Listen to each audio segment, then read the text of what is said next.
Good morning. In this video, we are going to discuss about buffer systems present in our body which are needed for regulating the acid-base balance and for maintaining the normal pH. The normal blood pH is between 7.38 to 7.42 and the intracellular pH is maintained somewhere between 7, around 7. So this normal range, whenever it changes even slightly also, it can affect the charge on the protein. If the charge is affected, it in turn can affect the function of various important proteins and enzymes present in our body. So it is very important to maintain the pH within this narrow normal range. But it is not an easy task. As a result of metabolism, loads and loads of acids are continuously produced in our system. For example, from proteins, especially during the catabolism of sulfur-containing amino acids, we get sulfuric acid. From lipids, especially during starvation, we get keto acids. From carbohydrates, during anaerobic conditions, we get lactic acid. And from the catabolism of nucleic acid, we also get phosphoric acid. In addition to all this, in TCA cycle, which is the final common oxidative pathway of all these nutrients, we will be getting carbon dioxide. When this carbon dioxide dissolves in water, it will be producing carbonic acid. So all these acids will try to decrease the blood pH very drastically. But to prevent this, our system is equipped with three major defense mechanisms, which are nothing but the first line of defense is buffers, second line of defense is lungs, and the third line is kidneys. Okay, so in this, the first line, the buffer system, we will be discussing in detail in this video. So regarding this buffer, you should be knowing 5 important things.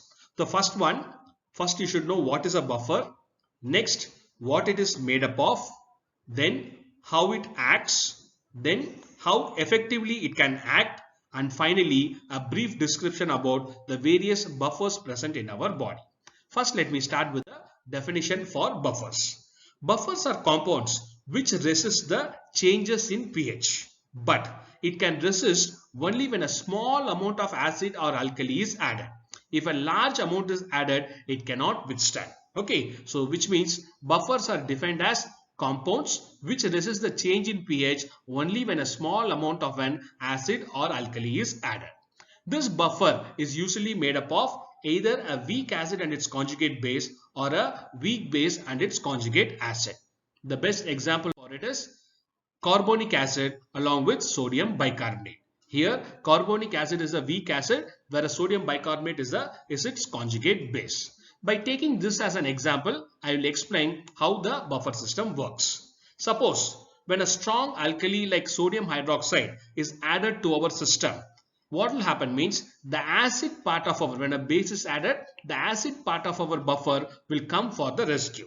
So that means the carbonic acid, it will dissociate to form H plus and HCO3 minus. In this, the H plus will bind to the OH minus to form water, whereas the bicarbonate HCO3 minus will bind with sodium to form sodium bicarbonate. Okay, so what had happened? The sodium hydroxide, the strong alkali added, has been converted into a weak base and water so that the pH will not change much.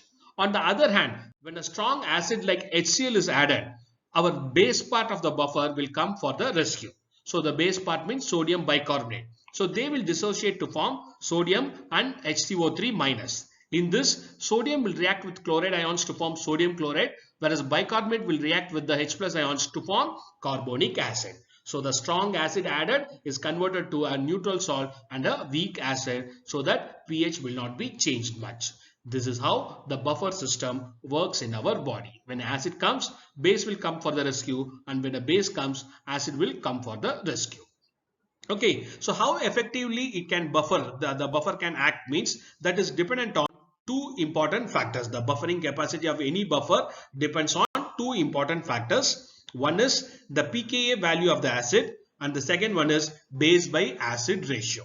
In this, pKa value is nothing but the pH at which the acid will be half dissociated. That means when the base by acid concentration will be almost same. Okay, so normally the pKa of the buffer, it should be very close to the pH of the working system. That means plus or minus 1 to the pH of the working system.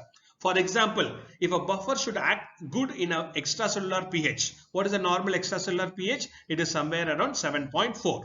So if the pKa of the buffer is between 8.4 to 9.4, then it can act as an effective buffer. Okay, if the pKa value is plus or minus 1 to the pH of the medium, the system where it should work, then it will act as an effective buffer.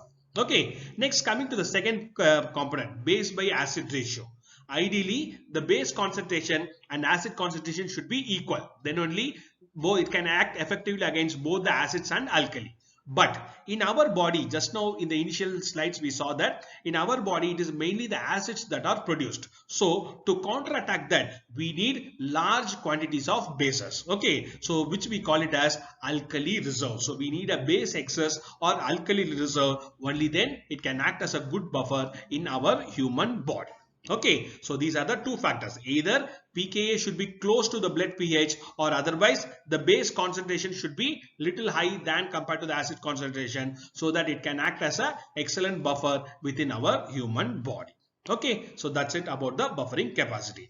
Next, coming to the last thing, so the few buffers which are having a good buffering capacity inside our human body are bicarbonate buffer, phosphate buffer, protein buffer, and finally hemoglobin buffer. Now I will give a brief description about each one of this buffer system. First, let me start with bicarbonate buffer.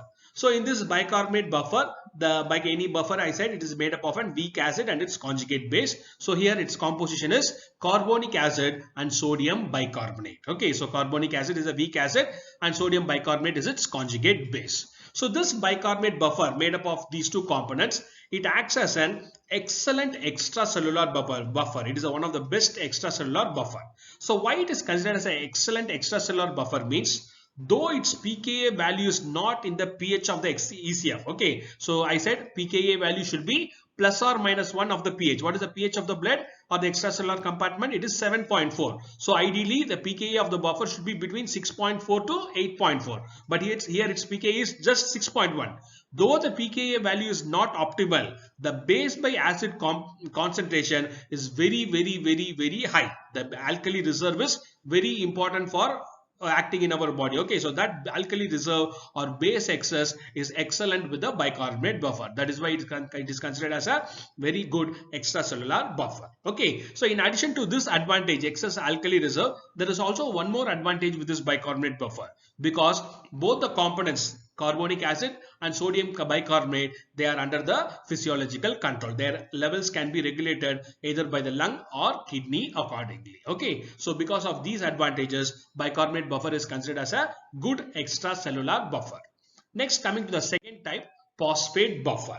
So here the phosphate buffer, the acid part is NaH2PO4. The one with extra hydrogen is called as acid part, whereas the one with less hydrogen, Na2HPO4, it is called as base part. Okay, so this is the weak acid and that is a conjugate base. So like in bicarbonate, I said it is a good extracellular buffer, whereas this phosphate buffer is a good intracellular buffer. Okay, so why it is a good intracellular buffer means it pKa values exactly same that of intracellular pH. I said the intracellular pH is around 7. Okay, the pKa value is almost close to 7. That is why it acts as a very good intracellular buffer. Okay, apart from that, even the pKa ratio, the acid by base by acid ratio, it is also 4:1, which is relatively good. Not as good as bicarbonate, but relatively good. But here the plus point for phosphate buffer is its pKa value is very close to the intracellular pH. Okay, apart from intracellular buffer, it can also act as a good urinary buffer. So most of the acids excreted by the kidney will be removed only as a phosphate buffer. Okay, so that's it about phosphate buffer. Bicarbonate buffer is a extracellular buffer. Phosphate buffer is a intracellular as well as urinary buffer. Next, coming to the third one, protein buffer. So this protein buffer can act both in intracellular compartment and also in extracellular compartment, but predominantly within the tissue cells. Okay, in the extracellular compartment, the major protein that acts as a buffer is albumin, because that is the major plasma protein. So in this albumin or any other protein, the buffering capacity is determined by the concentration of histidine residues. The amount of histidine residues is the one which decides the buffering capacity of any protein, because it is only the imidazole group of histidine. The pKa of the imidazole group of histidine is close to the human body's pH. Whereas all the other amino acids, their pKa will be far away from the human pH. Only the histidine group is having the closest to pH. That's why the amount of histidine residues present in the protein will determine the buffering capacity. Okay, so that's it about protein buffer. Next, among these proteins, we have hemoglobin, which has a very important role in acid-base regulation. So what does that role means? We know that all the cells in our body, they take up oxygen and they will release carbon dioxide. If all these carbon dioxide are poured into the blood, what will happen? It will dissolve in the aqueous blood and it can produce carbonic acid, and that carbonic acid can lead to acidosis. In order to prevent this, what is happening means almost 75% of the carbon dioxide released from the tissues is immediately taken up by the RBCs. Okay, so once it enters into the RBC, it will dissolve in the water. Even within the RBC, we have water. Okay, so it will dissolve in the water to form carbonic acid. It is catalyzed by the enzyme carbonic anhydrase. Okay, so now this carbonic acid will dissociate immediately to form H plus and HCO3 minus. In this, the H plus will bind to the histidine residue of hemoglobin and it will be buffered so that the pH within the RBC will not be altered. Okay, whereas the bicarbonate produced will be thrown out of the RBC. Okay, into the circulation it will be thrown out. For every bicarbonate thrown out, to maintain the electrical neutrality, one chloride will be entering into the RBC. This is called as chloride shift. Okay, so this is how hemoglobin helps in buffering the H plus ions which are produced from the carbonic acid. Okay, so now this RBC which has buffered the H plus ions will go to the lungs. In the lungs, what will happen? The partial pressure of oxygen is very high. So what will happen means the partial pressure of oxygen will displace the H plus ion and they will release the hemoglobin H plus from the hemoglobin. Now this released H plus ions will bind with the bicarbonate ions present in the RBC to form carbonic acid. As the bicarbonate ions present in the RBC is used up, more and more bicarbonate from outside will be entering into the cell. Now again, for every bicarbonate entering, one chloride will be thrown out of the cell, which is called as reverse chloride shift.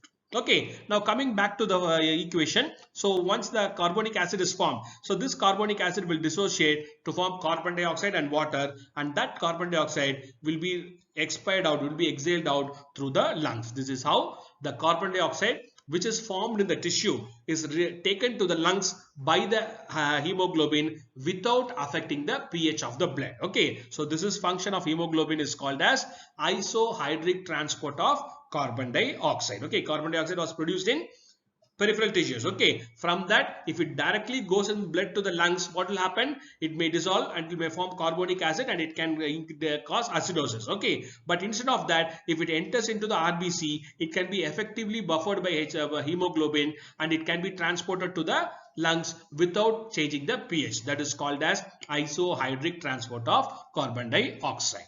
Okay, so that's it about the various buffer systems in our body. Okay, so to summarize, we have 4 major buffers in our body. In that, the excellent extracellular buffer is bicarbonate. The excellent intracellular and urinary buffer is phosphate buffer. Hemoglobin helps in isohydric transport of carbon dioxide, whereas in protein, the histidine residues helps in buffering action. Okay, so protein is actually a minor buffer.